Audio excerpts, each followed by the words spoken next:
جماعت 8ویں کے طلبہ و طالبات، السلام علیکم ورحمۃ اللہ وبرکاتہ۔ پیارے بچوں، پچھلے دو چار ویڈیوز میں ہم نے آپ کے انگلش ٹیکسٹ میں جو ایک لیسن تھا رستم اینڈ سورب، ہم نے اس کو پڑھا۔ آپ نے پڑھا تھا کہ رستم پرشیا میں ایک مشہور سپہ سالار تھا، وہ نہایت ہی بہادر تھا۔ تو وہاں کا جو بادشاہ تھا کائکوس، وہ اس کو بہت چاہتا تھا۔ تو کائکوس سمجھتا تھا کہ جب تک رستم ان کی سلطنت میں ہے تو تب تک کوئی بھی دشمن ان کے ملک پہ حملہ نہیں کر سکتا ہے۔ تو رستم کی شادی ایک تارتاری شہزادی سے ہوتا ہے، لیکن رستم کو بادشاہ واپس بلاتا ہے اور اس طرح اس کو بیوی چھوڑ کر نکلنا پڑتا ہے۔ تو وہ بیوی کو بتاتا ہے کہ آپ یہ شادی ایک راز کی طرح رکھنا۔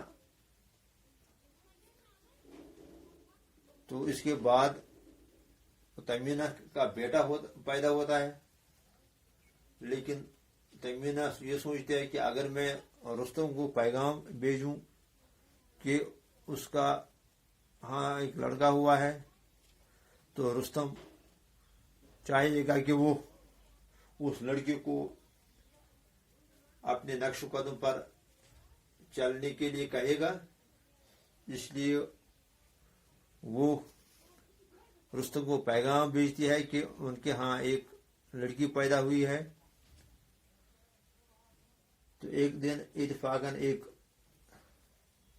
فائرنر آتا ہے اور سورب کو لڑنے کے لیے کہتا ہے، لیکن وہ ایک شرط رکھتا ہے کہ جب تک نہ سورب یہ بتائے گا کہ اس کے ماں باپ کون ہیں، وہ اس کے ساتھ نہیں لڑے گا، کیونکہ وہ کسی نچلے خاندان کے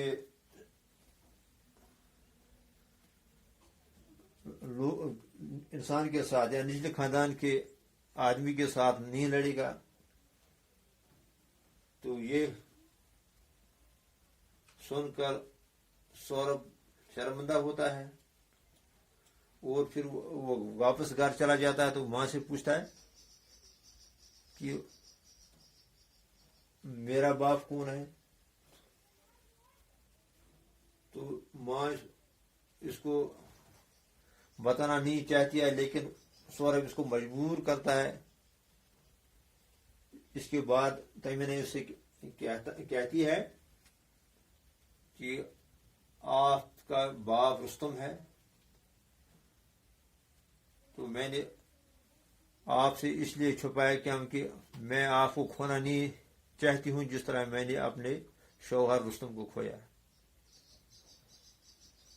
تو جب سورب کو پتہ چلتا ہے کہ اس کا باپ رستم ہے، تو وہ نکلتا ہے اپنے باپ کو ڈھونڈنے کے لیے، اور اس کی چاہت ہوتی ہے کہ وہ اس کو پرشیا کا بادشاہ بنائے۔ تو وہ اپنا لشکر ساتھ اٹھاتا ہے اور پرشیا پہنچتا ہے۔ تو جب وہاں کا بادشاہ کائکوس سنتا ہے کہ کوئی جوان ہمیں للکار رہا ہے، تو وہ رستم کو بھی لڑنے کے لیے بھیجتا ہے۔ تو اس طرح باپ اور بیٹے کے درمیان لڑائی ہوتی ہے۔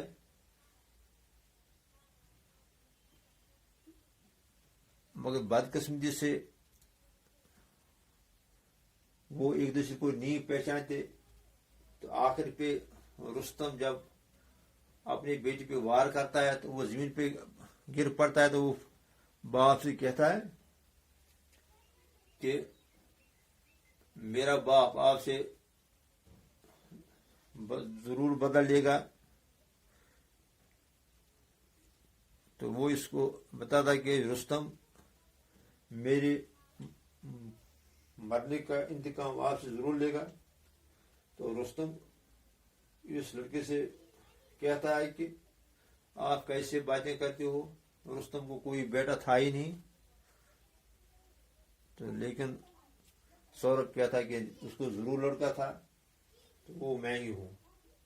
پھر جب رستم کو اس پتھر پہ نظر پڑتی ہے جو اس کے بازو میں بندھی ہوئی تھی تو رستم پہچانتا ہے کہ واقعی اس کا بیٹا ہے.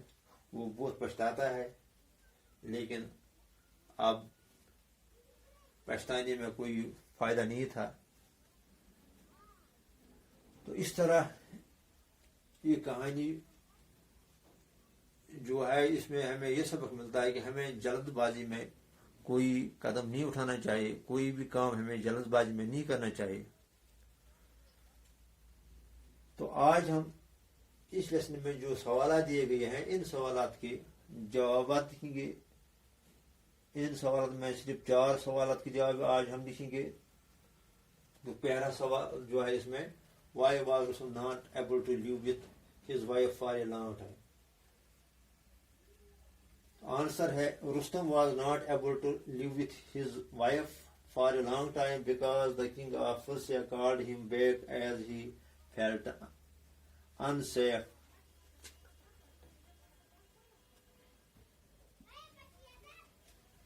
Without Rustam. Rustam was not able to live with his wife for a long time because the king of Persia called him back as he felt unsafe without Rustam. دوسرا کوشچن ہے why did Tamina send word to Rustam that their child was a daughter. Answer ہے Tamina thought that when their son would grow up, Rustam would be eager to have him follow his footsteps. So she sent a word to Rustam that she had given birth to a daughter. تیسرا question ہے what secret did Saurabh learn from his mother. Answer Saurabh learned the secret that his father was Rustam. تو چوتھا question ہے why did Tamina want Saurabh to do when he met his father. Answer Tamina wanted Saurabh to show Rustam the precious stone he wore on his arm so that Rustam would know who he was. تو انشاءاللہ جو باقی question ہے ان کا ہم جواب دوسرے video میں لکھیں گے. وسلام.